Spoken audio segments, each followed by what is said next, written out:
جو موجودہ حالت ہے اور خاص طور پر ملک کو چھوڑیے پوری دنیا کی آپ سروے کیجئے، پوری دنیا کی مال و دولت اور ثروت جو ہے صرف اور صرف 1% سے بھی کم لوگوں کے پاس رہ گئی ہے۔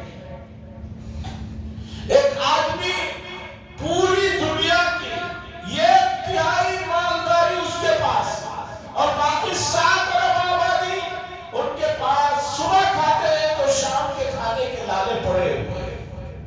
اور حرص ایسی چیز ہے وَلَا يَمْلَأُ الْجَوْفُ ابْنُ آدَمَ إِلَّا التُّرَابُ، رسول اللہ صلی اللہ علیہ وسلم نے فرمایا ایک انسان کے پاس ایک پہاڑ بہت کے سونا ہو تو وہ تمنا کرے گا کہ ایک اور پہاڑ مجھے مل جائے تو میں آگے کچھ نہیں مانگوں گا، ایک اور پہاڑ سونے کا دے دیا جائے تو کہے گا کاش میرے پاس ایک اور سونے کا پہاڑ ہے اور اتنی جائیداد ہو جائے، تیسرا بھی دے دیا جائے تو وہ چوتھے کی خواہش کرے گا۔ اور اللہ کے نبی صلی اللہ علیہ وسلم نے فرمایا وَلَا يَمْلَأُ الْجَوْفُ ابْنُ آدَمَ إِلَّا التُّرَابُ، اور انسان کا پیٹ اور اس کی خواہشات جو ہے وہ خبر کا گڑا اور مٹی ہی بن سکتے ہیں۔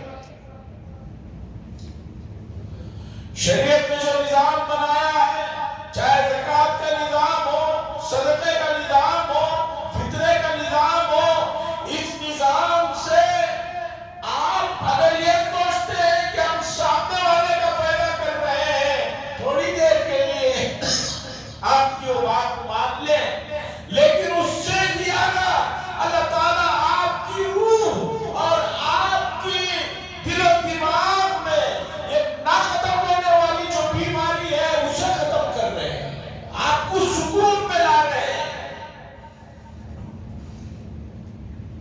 نہیں تو آپ کی طبیعت میں یہ حرص اور یہ طمع اور یہ زیادتی اتنی بڑھ جائے گی کہ سب کچھ ہوتے ہوئے نہ آپ کو رات میں نیند رہے گی نہ دن میں چین رہے گا۔ زکوٰۃ کا جو نظام ہے، صدقات کا جو نظام ہے، لوگ یہ سمجھتے ہیں کہ ہم دوسروں کا بھلا کر رہے ہیں، بھلا آپ کر رہے ہیں وہ بات کی بات ہے، اللہ تعالیٰ اس کے ذریعے سے آپ کو سکون پہنچا رہے ہیں، آپ کی روح کو پاک کر رہے ہیں۔